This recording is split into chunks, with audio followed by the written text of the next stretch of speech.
తెలంగాణ రాష్ట్ర వ్యాప్తంగా SC, ST, బీసీలకి చాలా తీవ్రమైనటువంటి నష్టం అయితే జరుగుతూ ఉంది. బట్ ఇక్కడ రెడ్ల విషయానికొస్తే రెడ్ల నాయకుల నుంచెల్లి ఎట్లాంటి స్పందన వినాల్సొస్తుంది. ఇప్పుడు మనం హైదరాబాద్‌లో ఉన్నాము. మనతోని జేఏసీ రెడ్డి సంఘాలని ఏకతాటిగా తీసుకొస్తా ఉన్నటువంటి అప్పంగారి రామరెడ్డి గారు, అలాగే వారి సభ్యులు ఇక్కడే ఉన్నారు. సో, వీరి నుంచి కొంత లేటెస్ట్ ఇన్ఫర్మేషన్ అడుగుదాం. సో, ఇక్కడ బీసీ కుల వాదన ఏదైతే వినిపిస్తా ఉందో, ఈ బీసీ కుల వాదన పైన రెడ్డి సంఘాల యొక్క వాదన ఏంటిది? సో, కొంత ఇట్లాంటి లేటెస్ట్ ఇన్ఫర్మేషన్ అడుగుదాం. నమస్తే, బాగున్నారా? నమస్కారం వెంకట్ గారు. మీరు వరంగల్ నుంచి హైదరాబాద్కి వచ్చి మా ఇంటర్వ్యూ తీసుకోవడం చాలా సంతోషకరం. మీ యజమానానికి కూడా ధన్యవాదాలు తెలుపుతా ఉన్నాం. ఓకే. సార్, నేను పాయింట్‌కొస్తున్నా. తీన్మార్ మల్లన్న గారు ఎప్పుడైతే సభ పెట్టారో వరంగల్‌లో, అప్పటి నుంచెల్లి ఈ కుల చిచ్చు, కులం గురించి కుల ప్రస్తావన అంతా ఒక ఒక గర్జన లెక్కన వచ్చినటువంటి పరిస్థితి. యాక్చువల్లీ ఈ కుల చిచ్చు గురించి, కులం గురించి ఇంత డిస్కషన్ జరుగుతా ఉందంటే, దీని వెనకాల ఏమై ఉండొచ్చు? మన తెలంగాణ రాష్ట్రం రావాలన్నప్పుడు కులాలకు అతీతంగా ప్రాణత్యాగాలు చేసి అన్ని కులాల వాళ్ళు ఈ పోరాటం చేస్తేనే తెలంగాణ వచ్చింది. వచ్చిన తెలంగాణలో ఏ విధంగా అభివృద్ధి చేసుకోవాలి, మన ఏ కులంలో అయినా సరే ఎవరైతే పేదలుర్రో పేదలను మరి అభివృద్ధి దశలోకి తీసుకురావాలనే ఆలోచన ఉండాలి ప్రజాప్రతినిధులకు ఎవరికైనా కానీ అవసరం ఉన్న తీరుగా మన భారత రాజ్యాంగం పట్ల గౌరవం ఉండి రాజ్యాంగం పట్ల ఎన్నుకోబడినటువంటి వ్యక్తులు ఒక కులాల గురించి మాట్లాడడము వాళ్ళ విజ్ఞతకే వదిలేస్తున్నాం. వారి పేరు కూడా ఎత్తడం మాకు అయిష్టంగా ఉంటుంది. ఎందుకంటే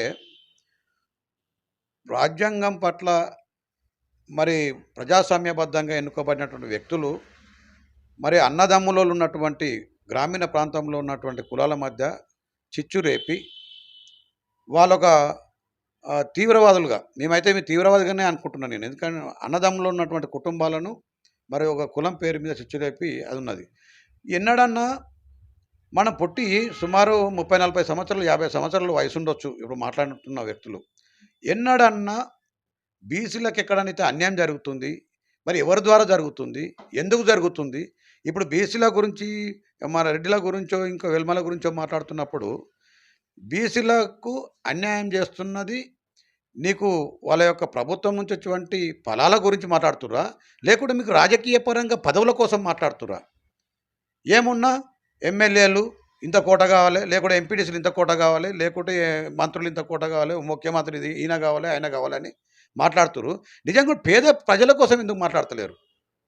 ఇప్పుడు మేము రెడ్లున్నాం, సుమారు మేము ఒక 15-20 సంవత్సరాల నుంచి అనేక రకమైన పోరాటాలు చేస్తూ మాకున్న కష్టాలు ప్రభుత్వానికి ప్రతిపక్షాలు తెలియజేయాలని దాని మీద అనేక కార్యక్రమాలు చేపట్టాము. అందులో మేమేం మాట్లాడుతున్నాం? మా దాంట్లో ఉన్న వాళ్లకు ఆర్థికంగా మంచిగా ఉన్న వాళ్ళకు కాదు, ఇవాళ గ్రామీణ ప్రాంతంలో రెడ్లందరూ భూములు కోల్పోయి బతుకుదెరువు లేక ఆగమాగమవుతున్నటువంటి వాళ్లకు మరి ప్రభుత్వ ఫలాలు అందించాలి. మరి సుమారు 80 సంవత్సరాలు స్వాతంత్రం వచ్చినప్పటి పరిస్థితులు ఇప్పుడు లేవు. ఇప్పుడు పరిస్థితులకు ఆగమ్య గోచరమైంది కాబట్టి వాళ్ళ లోపల ఉన్నటువంటి పేదలకు మాత్రమే ప్రభుత్వ ఫలాలు అందాలని మేము రెడ్డి సంఘాల్లో మాట్లాడుతూ ఉన్నాం. మరి బీసీల వాళ్ళైతే నాయకత్వం వహించి మరి బీసీలకు అన్యాయం జరుగుతుందని ఇప్పుడు ఏదో మాట్లాడుతారో వాళ్ళు రాజకీయ పదవుల కోసమే మాట్లాడుతారు తప్ప మా దాంట్లో పేదవాళ్లకు నిజంగా కూడా ప్రభుత్వ ఫలాలు అందుతలేవు అని మాట్లాడే దమ్ముంది ఈ నాయకులకు. మరి ఎవరైనా కానీ వాళ్ళ రాజకీయ పదవుల కోసం మాట్లాడుతున్నారా, లేకుంటే ఎస్సీ, ఎస్టీ, బీసీ కులాలలో ఇప్పటి వరకు రిజర్వేషన్ల పరంగా ప్రభుత్వ ఫలాలు అందని వారికి ఏ విధంగా అందజేయాలి అని ఒక్కసారైనా మాట్లాడగలిగారా? చట్టసభలలో లేరా? లేకుంటే మీకు శాసన మండలిలో ఉన్నారు, చట్టసభల్లో ఉన్నారు. మా దాంట్లో కూడా బీసీలలో, ఎస్సీలలో, ఎస్టీలలో మరి ఆర్థికంగా కూడా బాగున్న వాళ్ళకు కాకుండా మరి నిరుపేదలకు ప్రభుత్వ ఫలాలు అందాలి. ఎవరైతే ప్రభుత్వంలో ఉన్నటువంటి చట్టసభలనే దాన్ని తీర్మానం చేయాలి. అది మాట్లాడగల సత్తా ఉందా వీళ్ళకు? వీళ్ళు ఏదో కులాన్ని అడ్డం పెట్టి ఏదో మాట్లాడి అయిపోయి మన ప్రజల లోపల ఒక రికగ్నైజ్ కావాలనే ఆరాటం ప్రభుత్వ పదవుల కోసమే తప్ప పేద ప్రజలకు మాత్రం కాదని అయితే నేను తెలియజేస్తాను. అంటే అంటే ఇప్పుడు బీసీ రాజ్యాధికారంకి మీరు వ్యతిరేకులా? మీరేమైనా వ్యతిరేకులా బీసీ రాజ్యాధికారానికి? ఇప్పుడు బీసీ రాజ్యాధికారానికి వ్యతిరేకులము అనేది ఎక్కడ మేము వ్యతిరేకులమా, అనుకూలమా అని మేమెట్లా మాట్లాడతాము? హ్మ్. మేము రాజ్యాంగపదంగా జరిగే ఎలక్షన్‌లలో హ్మ్. ఎవరు గెలిస్తే, ఎవరు ఎన్నుకుంటే వాళ్ళైతారు తప్ప, హ్మ్. ఇది ప్రజాస్వామ్యక దేశం గాదా ఇది? హ్మ్. లేకుంటే బీసీ రాజ్యాధికారానికి వ్యతిరేకమా? లేక రెడ్లకే రాజ్యాధికారం ఉండాలనా? లేకుంటే ఇంక వేల్మలకే ఉండాలని ఎట్లా మాట్లాడగలుగుతామండి? హ్మ్. ప్రజాస్వామ్యబద్ధంగా హ్మ్. అది వచ్చే పదవుల నుంచి వాళ్ళు ఎన్నుకోబడినటువంటి మంత్రులు గాని, ముఖ్యమంత్రులు గాని, ఎమ్మెల్యేలు రైట్. గాని వాళ్ళుంటారది. ఓకే. ఓకే. అంటే తీన్మార్ మల్లన్న గారు ఒక ప్రజా ప్రతినిధిగా ఉంటూనే, ఎమ్మెల్సీగా ఉంటూనే వరంగల్‌లో ఏం చెప్పారంటే, వెలమ కావచ్చు, రెడ్ల కావచ్చు. ఈ 2 డిపార్ట్‌మెంట్‌ల ఓట్లయితే మాకు వద్దే వద్దు అని చెప్పేసి ఖరాఖండిగా చెప్పారు. దీని మీద మీరేమన్నా స్పందించాలనుకుంటాల్లా? చూడండి, ఒక తీవ్రవాదులు హ్మ్. మాట్లాడినట్టు మాట్లాడిన వాళ్ళ మాటలకు మనం స్పందించాల్సిన అవసరం లేదు. ఎ రెడ్డి ఎ సంఘం జేఏసీ ప్రెసిడెంట్‌గా ఉన్నారు మీరు స్టేట్. నేను స్టేట్ ప్రెసిడెంట్‌గా ఉండి ఇటువంటి పిచ్చి కుక్కలు చాలా చూశాం మా అనుభవంల. హ్మ్. ఇటువంటి పిచ్చి కుక్కలు అయిపోయేతందుకు ఏదో మాట్లాడుతా ఉంటారు. వాళ్ళ మాటలకు మనము స్పందించాల్సిన అవసరం లేదు. నువ్వు వద్దంటానికి నువ్వెవడవు? నువ్వు ఒక ప్రజాస్వామ్యబద్ధంగా ఎన్నుకోబడ్డావా? నువ్వు ప్రమాణ స్వీకారం ప్రమాణం చేసేటి రోజు ఏమని చేశావు నువ్వు మండలిలో? నేను భారత రాజ్యాంగం పట్ల గౌరవంగా ఉండి సార్వభౌమాధికారాన్ని కాపాడుతూ అందరినీ నేను సమానంగా చూస్తా అని చెప్పి ప్రమాణం చేసినావు. నీ ప్రమాణం పక్కన పెట్టి మాట్లాడుతున్నావంటే నువ్వు ఒక మనిషివా? ఒక పశువువా? ఈ పశువులు మాట్లాడినట్టు లేకుంటే తీవ్రవాదులు మాట్లాడినట్టు మాట్లాడితే వాళ్ళ మాటలకు మనం స్పందించాల్సిన అవసరం లేదు. ఇటువంటి కుక్కలు వస్తూనే ఉంటాయి, పోతూనే ఉంటాయి. ఇటువంటి వ్యక్తులను కూడా ఎంతోమందిని చూసినాం. ఎంతోమంది ఇదే ప్రజలు అరే ఇప్పుడు నాకు చాలామంది బీసీలు, ఎస్సీలు, ఎస్టీలు మాట్లాడుతూ ఉన్నారు. మేధావులు చాలామంది మాట్లాడుతున్నారు. ఆడో పిచ్చి కుక్కలాగా మాట్లాడుతున్నాడు. మరి నిజంగా కూడా బీసీలకు అన్యాయం జరుగుతున్న దగ్గర ఎక్కడైనా మాట్లాడిండా? ఇలా గ్రామీణ ప్రాంతంలో అట్టడుగు ఉండి ఇంటి ముంగట ఒక 4 గుంజలు వేసుకొని, పందిరి వేసుకొని పెళ్లిళ్ళు చేయలేని పరిస్థితులు ఉన్నటువంటి బీసీ కులాలు, ఎస్సీ కులాలు, ఎస్టీ కులాలు చాలా ఉన్నాయి. వాళ్ళకు ప్రభుత్వ ఫలాలు అందుతలేవు. నువ్వు దాని మీద సర్వే చేయమని మాట్లాడండి. నువ్వు మన బీసీలో వాళ్ళు ఎవరైతే ఒకసారి ప్రభుత్వ ఉద్యోగం వస్తుంది. ప్రభుత్వం ఉద్యోగం వచ్చినటువంటి వ్యక్తిని రిజర్వేషన్‌లకెళ్ళి పక్కబెట్టమని మాట్లాడండి. లేదా ఒక రిజర్వేషన్ ప్రకారంగా నీకు ఎస్సీ, ఎస్టీ, బీసీ వాళ్ళను ఆహ్, రాజకీయ పరంగా పదవులొస్తా ఉన్నాయి. ఆ పదవులకు ఒకసారి రాజ్యాంగబద్ధంగా రిజర్వేషన్ పరంగా వచ్చిన వాళ్ళను పక్కన పెట్టండి ఆళ్ళ కుటుంబాలను. అట్లా పెడుతుంటే పేదవాళ్ళకు కూడా వాళ్ళకి లబ్ధి చేకూరే విధంగా ఉంటది. నువ్వు దాని గురించి మాట్లాడగల దమ్ముందా ఫస్టు? మరి బీసీలను కుటుంబాలను ఆదుకోవాలన్న ఆలోచన ఉన్నదా మీకు? మీ పదవుల కోసమా? మీరు మాట్లాడేటిదన్నీ పదవుల కోసం. నేను పదవుల కోసం మాట్లాడుతోడు రాజకీయ పరంగా మాట్లాడుతుంటే ఆ మాటలు మేము ఎక్కడ పరిగణనలోకి తీసుకోము. ఆళ్ళను అందరూ ఒక తీవ్రవాదిగా చూస్తాం. వాళ్ళ పేరు కూడా మేము నోటి ద్వారా ఉచ్చరించదలుచుకోలేదు. అటువంటి వాళ్ళు వేస్ట్ నా కొడుకులు తీవ్రవాదులతో సమానం. యాహ్! ఓకే. సరే ఇప్పుడు బీసీ నాయకులు అంటే రాజ్యాధికారం ప్రకారంగా వెళ్తున్నటువంటి క్రమంలో అంటే పాలిటిక్స్ పరంగా చూసుకుంటే బీసీ నాయకులు వెనుకపడ్డారు అనే కోణంలో కొంత చర్చోపచర్చలు కూడా జరుగుతా ఉంది. బీసీ నాయకులు వెనుక పడ్డారు వెనక పడేలా చేశారా? పడ్డారా? దీని మీద మీ స్పందన ఏంటి యాక్చువల్లీ? ఇవాళ మేమే సంఘాలు పెట్టుకునే పరిస్థితొచ్చింది. ఇలా అన్ని కుటుంబాలను హక్కున చేర్చుకొని లేని వాళ్ళకు స్కూల్ బిల్డింగ్‌లకు గానీ, మండల ఆఫీసులకు గానీ, ఎన్నో రకాలుగా మా రెడ్డి జాతిలో ఉన్నటువంటి వాళ్ళు స్థలాలు డొనేషన్ జేసి, హ్మ్. ఆర్థిక పరంగా వెనకబడిపోయి అన్ని చదువులు లేక కులాలకా? మాక్సిమం అన్ని కులాలను హక్కును చేర్చుకునే కులం మా రెడ్డి జాతి. హ్మ్. మా రెడ్డి జాతిలో. ఇయాల ఆ పరిస్థితులు లేకుంటయినాయి. హ్మ్. అంటే ఆ పరిస్థితులు మేమేమో మా పోరాటమేమో రోజు బతుకు తెరువు కోసం మా పోరాటం. హ్మ్. వాళ్ళ పోరాటమేమో రాజకీయ పదవుల కోసం వాళ్ళ పోరాటం. అంటే బలిసి బలిసి పదవుల కోసం వాళ్ళు, మాకు తిండి లేదురా నారాయణ అని మేమేమో మా తిండి కోసం ఆరాటం మాది. ఇలా వాళ్ళు పదవుల కోసం మాట్లాడితే మేము పదవుల కోసం ఇక్కడ మాట్లాడే పరిస్థితి అవసరం లేదు మాకు. ఓకే. సరే ఇప్పుడు బేసికల్లీ తెలంగాణ రాష్ట్రంలో సీఎం గారు మీ రెడ్డి కులస్తులే. రేవంత్ రెడ్డి గారు. రెడ్డి గారు మీకు అంటే రేవంత్ రెడ్డి గారు మీకు అంటే సేఫ్ జోన్‌లో ఉంచుతా ఉన్నారా? లేకపోతే సేఫ్ జోన్ నుంచెళ్ళి బయటికి ఉంచుతా ఉన్నారా? అంటే ఈ ఈ ఈ ఈ క్వెషన్ ఎందుకేస్తా ఉన్నానంటే, రేవంత్ రెడ్డి గారు మిమ్మల్ని పట్టించుకోవట్లేదు అనే కోణంలో కొంత చర్చ కూడా నా దగ్గర రావడం జరిగింది. ఇది నిజమేనా? రేవంత్ రెడ్డి గారే గాదు. హ్మ్. స్వాతంత్రం వచ్చినాటి నుంచి రాష్ట్రానికి ముఖ్యమంత్రులుగా చాలామంది రెడ్డి బంధువులు కూడా చేశారు. మాకు స్వాతంత్రం వచ్చిన నుంచి ఇక్కడ అన్యాయం జరిగింది ఏదైనా కులానికి అనుకుంటే మాత్రం అది రెడ్డి కులానికే. ఒక్క మంత్రి గాని, ముఖ్యమంత్రి గాని, ఎమ్మెల్యేలు గాని ఒక్కరోజు గూడా మా యొక్క రెడ్డి కులం కోసము, పేదల కోసము ఎక్కడనన్నా నేను మాట్లాడినట్టు అనిపించింది చట్టసభలలో. మాట్లాడకపోవడమే గాదు, వాళ్ళు పేదలున్నటువంటి వాళ్ళు మనం పిల్లలకు పెళ్ళిళ్ళు అయితలేవు. కనీసం మాకొక క్వింటాల్ బియ్యం ఇయ్యమంటే కూడా సాయం చేసినటువంటి వ్యక్తులు కారు. ఆనాటి నుంచి ఈ రోజు దాకా అన్యాయం జరుగుతుంది. రేవంత్ రెడ్డి గారు చేస్తున్నాడు అన్యాయము. అంతకుముందు చేసినటువంటి ముఖ్యమంత్రులు కూడా చేశారు అన్యాయం మా కులానికి. మేము ఇలా రోడ్ల మీకు ఎక్కి రాస్తారోకోలు, పాదయాత్రలు, బహిరంగ సభలు తయారు చేసుకొని ఇలా ప్రభుత్వానికి, ప్రతిపక్షానికి మా బాధలు మేము చెప్పుకుంటున్నాం. ఈ రోజు వరకు మా కులానికి తప్ప మిగతా కులాలకు అన్నిటికీ హైదరాబాద్లో ఓ సంఘం పెట్టుకుంటానికో, మీటింగ్ పెట్టుకుంటానికో స్థలం ఇచ్చి వాళ్ళకి భవనాలు ఏర్పాటు చేసినటువంటి ముఖ్యమంత్రులు, ఎమ్మెల్యేలు. రెడ్డి కులానికి మన భవనం ఉందా? ఓ 10 మంది రెడ్లు ఒకతను జమ అయిద్దామంటే ఒక భవనం ఉందా? లేకపోతే గ్రామీణ ప్రాంతంలో ఒక భవనానికి స్థలం ఇచ్చినటువంటి దాఖలాలు కనబడుతున్నాయా? లేదు.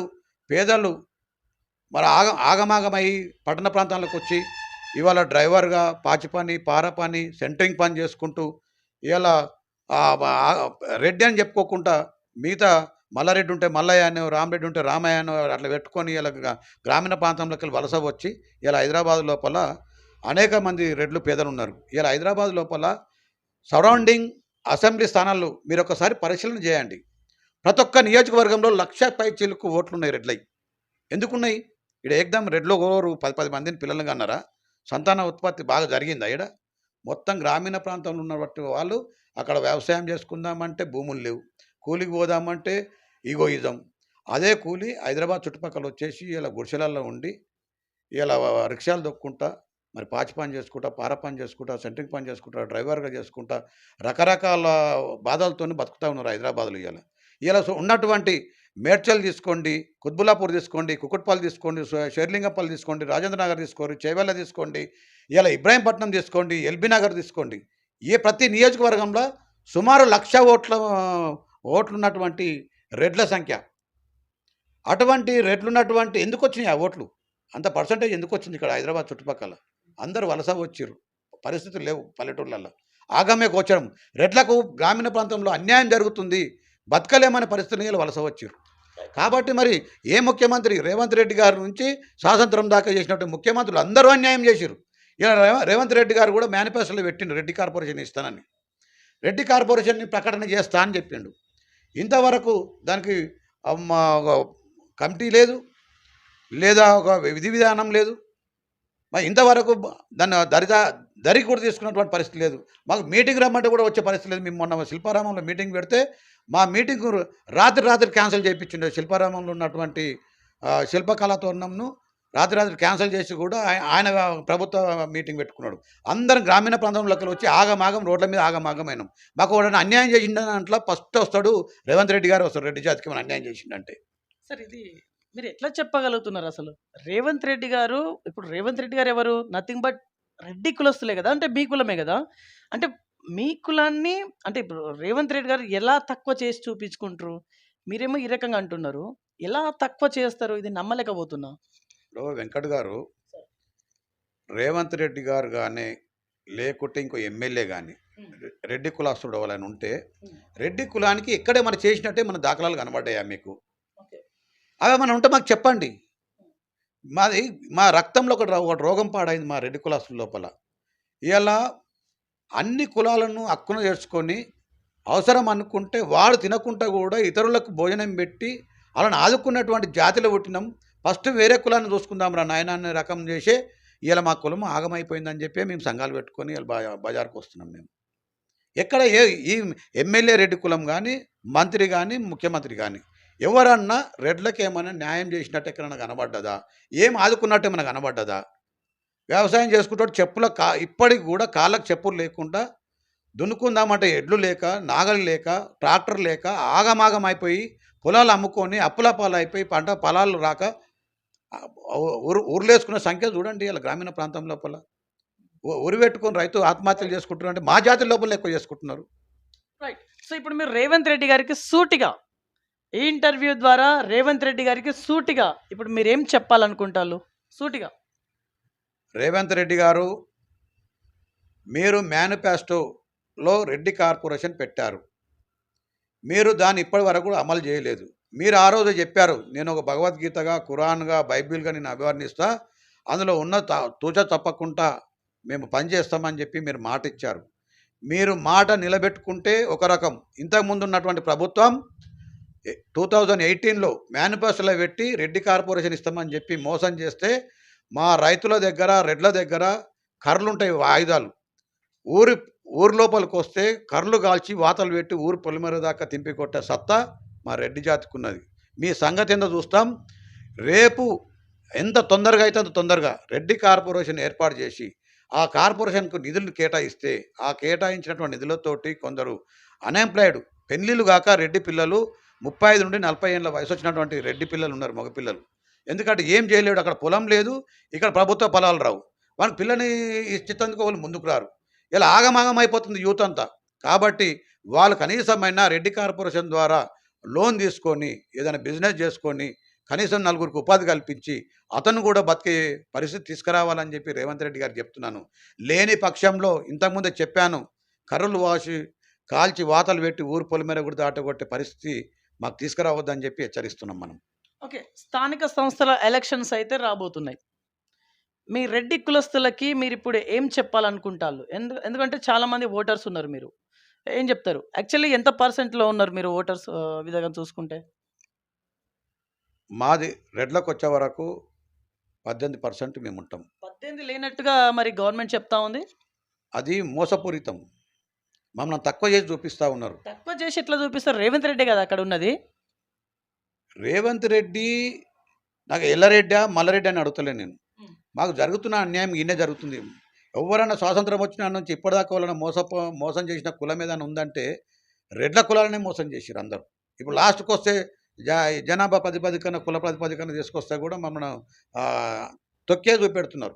మాకు ఆర్థిక సహాయాలు ప్రభుత్వ పరాలే కాదు, మమ్మల్ని జనాభాను కూడా తక్కువ చేసి చూపిస్తున్నారు. ఎంత జాగ్రత్త అని చెప్తున్నాం. ఎంత పర్సెంటేజ్ మీరు? మేమున్నది 18% ఉన్నాం. 18 అన్నట్టుగా అయితే ఎక్కడైతే లేదు. సమగ్ర కుటుంబ సర్వేలో ఓసీలందరం కలిస్తే 22, 23% చూయించిర్రు. అందులో రెడ్డి కులాస్తులే అధిక సంఖ్యాకులు. మిగతా వాళ్ళందరూ 0.5% ఉన్నోళ్ళు ఉన్నారు, 1% ఉన్నోళ్ళు ఉన్నారు, అందరూ ఉన్నారు. కాబట్టి మాది కంపల్సరీ 18% ఖచ్చితంగా ఉంటాం. స్థానిక సంస్థల ఎలక్షన్స్ గురించి ఇప్పుడు ఏం చెప్తారు? స్థానిక సంస్థల ఎలక్షన్ల లోపల హ్మ్. ఇవాళ మేము కోరుకుంటుంది ఒకటే, రెడ్డి బంధువులారా, హ్మ్. ఇక వస్తారు ఎలక్షన్లు అనగానే కాక, మామ, తాత, బామ్మాడిది అనుకుంటూ వస్తుంటారు మన రెడ్డి కులాస్తులు. వాళ్ళను రెడ్డి కార్పొరేషన్ ఇవ్వకపోతే ఇంతకుముందు ఉన్న పార్టీ బీఆర్ఎస్ పార్టీ మేనిఫెస్టోలో పెట్టి వాళ్ళు మోసం చేసిర్రు. కాంగ్రెస్ పార్టీ కూడా స్థానిక ఎలక్షన్ల కంటే మొదలు మన యొక్క కార్పొరేషన్ ఏర్పాటు చేయకపోతే వీళ్ళకు కూడా వాతలు పెట్టే పరిస్థితి తీసుకురావాలి, గుణపాఠం చెప్పాలి. ఖచ్చితంగా స్థానిక ఎలక్షన్ లోపల మన కార్పొరేషన్ అనేది ఏర్పాటు చేయకపోతే మాత్రం కాంగ్రెస్ పార్టీని బొందబెట్టే పరిస్థితి తీసుకురావద్దంటని చెప్పి అయితే మేము నాయకులకు చెప్తున్నాం, మా రెడ్డి కులస్తులకు కూడా చెప్తున్నాం. మనకు కావాల్సింది మా పేద రెడ్లను, మా పిల్లలందరూ పెళ్ళిళ్ళు కాక, పొలాలు లేక ఆగమాగం అవుతుర్రు. వాళ్ళందరినీ ఆదుకోవాలంటే ఇచ్చిన మాటను మాత్రం నిలబెట్టుకోవాలని చెప్పి కోరుకుంటున్నాం. సార్ ఇక్కడ మీరు ఒకటి గ్రహించిందో లేదో, తెలంగాణ రాష్ట్రంలో రెడ్డి కులస్తుల ఎమ్మెల్యేలు ఉన్నారు, మినిస్టర్లు ఉన్నారు. మీరు ఎందుకు ఇంతలా సఫర్ అవుతా ఉన్నారు? ఎమ్మెల్యేలు ఉన్నారు, మినిస్టర్లు ఉన్నారు, సాక్షాత్తు ముఖ్యమంత్రి కూడా రెడ్డి కులస్తులే. ఇవాళ మాకు రెడ్డి కులాస్తులు ఎమ్మెల్యేలు, ఎమ్మెల్సీలు, ముఖ్యమంత్రులు, మంత్రులు ఇప్పుడు కాదైనా స్వాతంత్రం వచ్చిన నాటి నుంచి కూడా ఉండి పాడారు. అదే దరిద్రం మాకు. మనం ఇప్పుడే మాట్లాడదాం. మాకు అదే దరిద్రం మా కులానికి. అన్నీ ఉంటాయి కానీ అల్లుడి నోట్ల శనున్నట్టు మా కులం గురించి ఎక్కడ కూడా చట్టసభలలో మాట్లాడి పేదల కోసం ఏం తీసుకురావాలి, ఏ స్కీములు తీసుకురావాలని చెప్పి ఇంతవరకు ఆలోచన చేసినటువంటి వ్యక్తులు లేరు. కాబట్టి నేను మిమ్మల్ని మీ ద్వారా కూడా ఒకటి అడుగుతున్నా. అయ్యా, మీరు గ్రామీణ ప్రాంతంలో మీరు మీడియా పోతూ ఉంటుంది, చూస్తూ ఉంటారు. ఇలా పెంకుటిల్లును కూడా ఉరుస్తుంటే పెంకును కూడా మార్చుకోలేని పరిస్థితులు ఉన్నటువంటి కుటుంబాలు చాలా ఉన్నాయి. ఒక రెడ్డి అనే పదం ఉన్నంత మాత్రాన్నే ఈ భూమి మీద పుట్టినటువంటి వ్యక్తి కాదా? లేకుంటే ప్రజాస్వామ్యంలో ఆయనకు హక్కు లేదా? లేదా ఆయన బతకడానికి ఈ భూమి మీద మనము ప్రజానాయకులం ఏ విధంగా ఆదుకోవాలనే ఆలోచన లేదా? మీరొకసారి చూడండి. మీడియా వాళ్ళందరినీ గ్రామీణ ప్రాంతంలో సర్వే చేయండి. ఆగమాగం ఇయాల నేను హైదరాబాద్‌లో కుత్బుల్లాపూర్‌లో ఒక మీటింగ్ పెట్టా. ఓన్లీ పేదోళ్ళు రెడ్‌లే వచ్చిర్రు. వచ్చే సుమారు 600 పైచిలుకు రెడ్లొచ్చిర్రు. వాళ్ళందరిని అడిగే వరకు వాళ్ళ స్టోరీలు చెప్తుంటే, వాళ్ళ కథలు చెప్తుంటే కడుపు ఎంత బాధపడ్డానంటే అంత బాధ. ఈ కులంలో పుట్టుడు ఇంత పాపమా? లేకపోతే ఈ కులంలో పుట్టుడు శాపమా? వాళ్ళు మేము ఆటోలు తొక్కుతున్నాము, ఆటో నడుపుతున్నాము, డ్రైవర్లుగా చేస్తున్నాం, పాచి పని చేసుకుంటున్నాం, సెంటరింగ్ పని చేసుకుంటున్నాం, సెక్యూరిటీ గార్డులుగా పనిచేస్తున్నాం. మేము ఎవరికి చెప్పుకోవాలి మా బాధ? మా పిల్లలు చదువుకున్న పోతున్నాము, మాకు రిజర్వేషన్లండ్రి, ఉద్యోగాలకు పోతే అదొక రిజర్వేషన్లండ్రి, లేకుంటే ఇంకో దానికి పోతే ఇంకో రకంగా మాట్లాడరు. మాకు ప్రభుత్వం నుంచి ఈ ఈ యొక్క తెలంగాణ ప్రాంతంలో పుట్టుడు అంత పాపమా? అదే కర్ణాటక పోతే బీసీలం రెడ్లు, కర్ణాటక పోతే బీసీలం, తమిళనాడు పోతే బీసీలం, మహారాష్ట్ర పోతే బీసీలం. మరి తెలంగాణ రాష్ట్రానికి ఏమొచ్చింది రోగం? మాకు బీసీలో వాళ్ళకి వస్తుందని కాదు. పేదలను గుర్తించి పేదలను ఆదుకోమంటున్నాం. మాకు ఈ కులమా, ఆ కులమా అని మాట్లాడతలే నేను. అన్ని కులాలు సమానమే. మా రెడ్డి సంఘం నుంచి అయితే మేము కోరుకుంటుంది ఒకటి, మాకు ఎస్సీలైనా, ఎస్టీలైనా, బీసీలైనా, రెడ్లైనా సమానమే. ప్రభుత్వ ఫలాలు ఎవరైతే నిరుపేదలు ఉన్నారో ఫస్ట్ వాళ్ళని సర్వే చేసి వాళ్ళకి అందించాలి. ఇలా ఎవరైతే రిజర్వేషన్ల ద్వారా లబ్ధి పొందిన వాళ్ళు వాళ్ళు లబ్ధి పొందుతున్నారు కాబట్టి అట్లా కాకుండా పేదవాళ్ళు అయితే ఉన్నారో పేదవాళ్ళని ఆదుకోవాలి. ఎస్సీలైనా, ఎస్టీలైనా, బీసీలైనా పేదవాళ్ళకు ప్రభుత్వ ఫలాలు అందాలి. ఆ ఫలాల ద్వారా వాళ్ళు ఉన్నతమైనటువంటి జీవితాన్ని గడపాలని మేము కోరుకుంటున్నాం. ఓకే. సరే ఇదొకటి సాధ్యమవుతుందా? ఇప్పుడు బీసీలకే 100కి 100% ఓట్లు వేస్తారంటే ఇది మీరు నమ్ముతున్నారా? అలాగే రెడ్లకే 100కి 100% ఓట్లు వేస్తారంటే మీరు నమ్ముతున్నారా? 100కి 100% ఓట్లు పడతాయా? ఇప్పుడు కులం గురించి నువ్వు నేను మాట్లాడుకుంటున్నామమ్మా. గ్రామీణ ప్రాంతంలో అన్నదమ్ములోలే, అక్కజనులోలే, బావలు, బమ్మర్ది, మామ, కాక అని అన్ని కులాలు ఎస్సీ, ఎస్టీలు, బీసీలు, రెడ్డిలు, ఓసీకి సంబంధించినటువంటి వాళ్ళు కూడా మంచి అన్యోన్యంగా ఉంటారు ఈరోజు మన తెలంగాణ ప్రాంతంలో. ఇలా బతుకమ్మ ఆడుకున్నా, కోలాటాలు వేసుకున్నా, పెళ్ళిళ్ళు చేసుకున్నా అందరూ ఒక దగ్గర పెట్టుకొని మంచిగా అన్యోన్యంగా ఉంటున్నటువంటి వాళ్ళు. వాళ్ళకి కులాలతోని సంబంధం లేదు. వాళ్ళకు ఎట్లా కడుపు నిండాలన్నా నాయన, మా పిల్లల్ని ఎట్లా బతికించుకోవాలనే ఆలోచన తప్ప ఈ ఓట్ల కోసము, ఈ వాళ్ళు మాట్లాడుతున్న రాజకీయ నాయకులు వాళ్ళ ఓట్ల కోసమని అందరికీ అర్థమైపోతుంది ఇవన్నీ. ఎవరి కులాలకు ఓట్లకు సంబంధం లేదు. అంతెందుకండి, ఇప్పుడు మీరు ఇంతకుముందు ఒక ఎమ్మెల్సీ పేరు చెప్పారు. ఒక ఎమ్మెల్సీ పేరు చెప్పారు. ఆళ్ళు తీవ్రవాదులతో సమానం మాకు. వాళ్ళ గురించి మాట్లాడడం మాకు చాలా బాధ కలుగుతుంది. ఎందుకంటే మేము తీవ్రవాదులను మాట్లాడేంది? ప్రజాస్వామ్యబద్ధంగా గెలిచినప్పుడు అందరినీ సమానం చూడాలి. నీకు ఎక్కడ లోటు జరుగుతుంది, ఎవరు అన్యాయం చేస్తారు వాళ్ళ గురించి మాట్లాడాలి. ఒక కులాలను మాట్లాడుతున్నట్టే నాకు తీవ్రవాదితో సమానమే. ఆయన ఇంతకుముందు మీ ప్రాంతం లోపల ఒక ఎమ్మెల్సీ ఉండేది. ఆయన రవి గారని. పుల్ల రవి గారు అని చెప్పి ఎమ్మెల్సీగా ఉండే. అప్పుడు ఈ తీర్మార్ మల్లన్న సపోర్ట్ చేయలే ఆయనకు, ఆయన ఎమ్మెల్సీ అయినప్పుడు. ఇప్పుడు పుల్ల రవి గారికి ఈయన నేను సపోర్టు అని అన్నాడు. అనవసరంగానే నోడగొట్టిండు. కులాల ద్వారా పోతే ప్రజాప్రతినిధులు గారండి. ఆయన అన్యాయం చేసిండు పాపం ఇవాళ పుల్లారావుని. ఆయన అంతలో ఆయన గెలుస్తుండే. నేను సపోర్ట్ చేస్తా అని చెప్పి ఇటు యూట్యూబ్ ఛానల్లో, ఆ ఛానల్, ఈ ఛానల్లో మాట్లాడే వరకు ఉన్నటువంటి ఎస్సీలు, ఎస్టీలు, బీసీలు వీళ్ళందరూ చూస్తూ ఉంటారు. నువ్వు కులాల మీద రాజకీయాలు నడవై, కులాలతోటి ఓట్లు పడయి. ఎలా నువ్వు అనుకుంటుండొచ్చు, నువ్వు మాట్లాడినంత మాత్రాన నేను పిచ్చి కుక్కనని అనుకుంటున్నాం మనం. పిచ్చి కుక్కలు మాట్లాడిన దానికి మనం మాట్లాడు కరెక్ట్ కాదు కదా. ఎట్టకేలకు గవర్నమెంట్ అయితే తీన్మార్ మల్లన్న గారిని సస్పెన్షన్ అయితే చేసేసింది కదా, దీనిపైన మీ స్పందన? ఇప్పుడు అతన్ని సస్పెన్స్ పార్టీ నుంచి చేశారు. మేమేం కోరుకుంటున్నామంటే ఇలా అన్ని కులాలు అన్యోన్యతగా ప్రేమగా అనురాగాలు పంచుకుంటుంటున్నటువంటి కులాల మధ్య ఒక ప్రజాప్రతినిధిగా ప్రజాస్వామ్యబద్ధంగా గెలిచినటువంటి వ్యక్తి, ప్రమాణం చేసినటువంటి వ్యక్తి, భారత సార్వభౌమాధికారాన్ని కాపాడుతా అని చెప్పి ప్రమాణం చేసినటువంటి వ్యక్తి ఆ ప్రమాణాన్ని నిలబెట్టుకోకుండా కులాల గురించి మాట్లాడినప్పుడు పార్టీ నుంచి సస్పెన్షన్గా నేను కోరుతుంది. మేము ఎలక్షన్ కమిటీకి ఒకటే కోరుకుంటున్నా, ఇట్లా కులాల మీద రేపు ఈయనను వదిలేస్తే ఇంకొక ఎమ్మెల్యేనో, ఇంకో మంత్రో, ఇంకోరో మాట్లాడుతుంటారు. కాబట్టి నన్ను ఎమ్మెల్సీ పదవి నుండి రిమూవ్ చేయాలి. ఈయన ఎమ్మెల్సీ పదవికి అనర్హుడు. ఒక కులాల మధ్య చిచ్చుపెట్టినటువంటి వ్యక్తి ఒక తీవ్రవాది అని అనుకుంటున్నాము. ఆ తీవ్రవాది అన్న వ్యక్తిని రిమూవ్ చేయాలి. ఎమ్మెల్సీ పదవి నుండి రిమూవ్ చేయాలి. పార్టీలో సస్పెండ్ చేసుకుంటే మాకేం ఒరిగేదేముంది? భారత పౌరులకు ఏం ఒరిగేదుంది? పార్టీని సస్పెండ్ చేసుకుంటే. మళ్ళీ ఇంకేదో అనుకుంటారు, ఇంకేదో అనుకుంటారు, అయిపోయాక ఇంకేదో ప్లాన్ చేస్తారు. అట్లా కాదు. ఇట్లా ఎవ్వరు మాట్లాడినా నువ్వు బయట ఉండి ఏదైనా మాట్లాడినావు అంటే అది నడుస్తుంది. నువ్వు ప్రజాప్రతినిధిగా ఉండి మరి భారత సార్వభౌమాధికారాన్ని కాపాడినట్ట ఇట్లా, లేక అన్ని కులాలను గౌరవ మర్యాదలను కాపాడినట్ట. నువ్వు ప్రజాస్వామ్యబద్ధంగా గెలిచినటువంటి వ్యక్తివి ఒక 2-3 కులాలను హీనంగా మాట్లాడితే, ఓ కులాలను నెత్తిమెత్తుకొని ఇంకో కులాన్ని ఇంకో రకంగా మాట్లాడితే రేపు ఇంకోళ్ళు మాట్లాడతారు ఇదే విధంగా. కాబట్టి ఆయన ఎమ్మెల్సీ పదవిని రిమూవ్ చేయాలని చెప్పి మేము కోరుకుంటున్నాం. రైట్. సార్ ఇక్కడ ఇప్పుడు మీరేమో రెడ్డి జేఏసీ అధ్యక్షులుగా ఉన్నారు. మీ దగ్గర ఎంతమంది రెడ్డి సంఘాలు పనిచేస్తా ఉన్నాయి? ఎంతమంది రెడ్డి సంఘాలని మీరు కలుపుకొని తీసుకెళ్తా ఉన్నారు?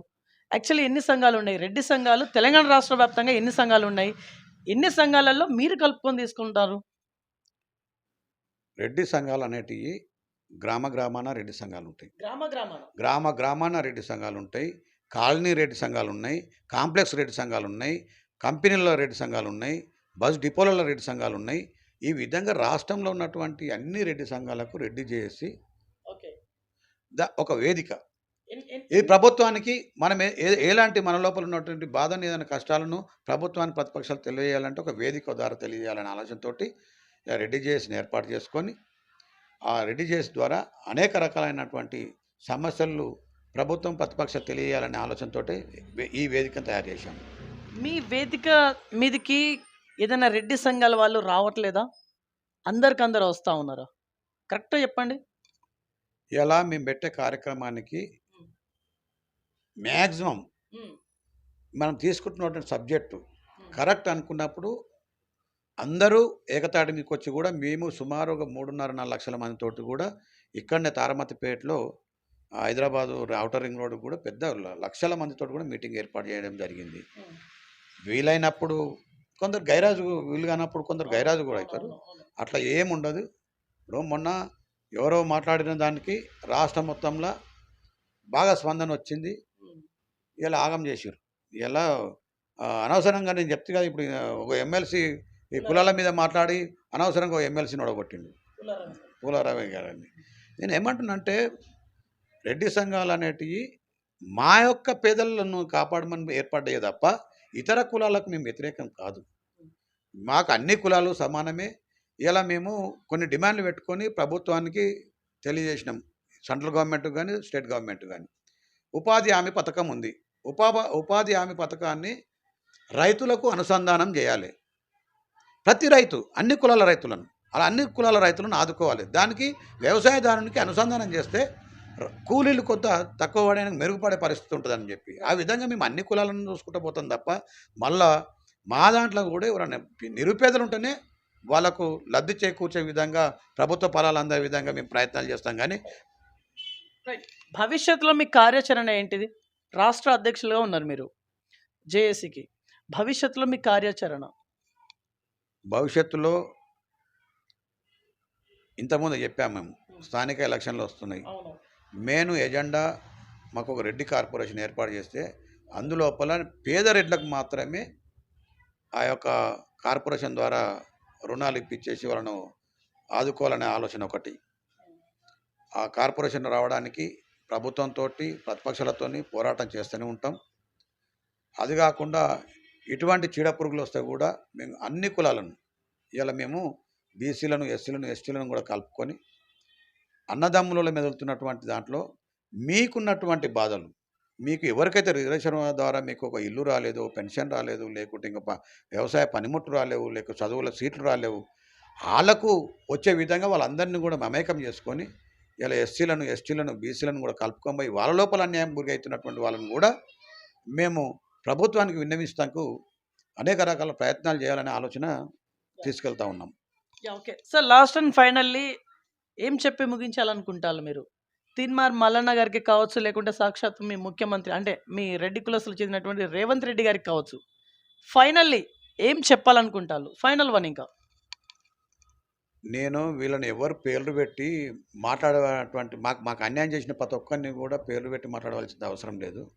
ఇప్పుడున్న ప్రభుత్వం ఉంది, ప్రభుత్వము మేనిఫెస్టోలో పెట్టింది. మేనిఫెస్టోలో పెట్టింది అమలు చేయకపోతే వాళ్ళకి ఏ విధంగా గుణపాఠం చెప్పాలో ఇంతకుముందే చెప్పాను మీకు. అవును. ఇంకా పోతే కులాల గురించి మాట్లాడే వ్యక్తులుంటారు. కులాల గురించి మాట్లాడే వ్యక్తులుంటే, నీ కులంలో ఏమన్నా పొరపాట్లు ఎవరైనా పేదలున్నారంటే ఆళ్ళ గురించి మాట్లాడుకుంటే బాగుంటది. మిగతా కులాలను రెచ్చగొట్టినట్టు చేసి, వాళ్ళని హైప్ కావాలని చెప్పి ఆలోచన చేసి, గ్రామీణ ప్రాంతంలో మంచి అన్నదమ్ములలో మెదులుతున్నటువంటి ప్రజలను విడదీసి లబ్ధి పొందాలని చూస్తున్నటువంటి కొడుకులను అయ్యా బి రెడ్డిలు, బీసీలు, ఎస్సీలు, ఎస్టీలు అందరూ ఒకసారి ఆలోచన చేయండి. కులాల మధ్య చిచ్చు పెట్టేటువంటి కొడుకులను తొక్కితే పాతాళానికి పోవాలి. మనం మంచి గ్రామీణ ప్రాంతంలో అన్నదమ్ములలో మెదులుకుంటున్నాం. అక్కచెల్లెళ్ళు మెదులుకుంటున్నాం. అన్ని కార్యక్రమాలు చేపడుతున్నాం. ఇయాల వినాయక చవితి గానీ, దసరా పండుగలు గానీ, అన్ని రకాల పండుగలు మన హిందూ పండుగలు చేసుకుంటున్నటువంటి మనము, ఇలా మనల్ని ఆగమాగం చేసేందుకు వాళ్ళ సొంత ప్రయోజనాల కోసం అనేక రకాలు మాట్లాడతారు. ఆ మాట్లాడే వాళ్ళను మాత్రం ఎక్కడిదక్కడ తొక్కి పెట్టాలని చెప్పి నేను వాళ్ళని కోరుకుంటున్నా. రైట్. సో ఇది ఇవాల్టి ఇన్ఫర్మేషన్. చూస్తున్నాను BVR TV news. Until then bye. Take care.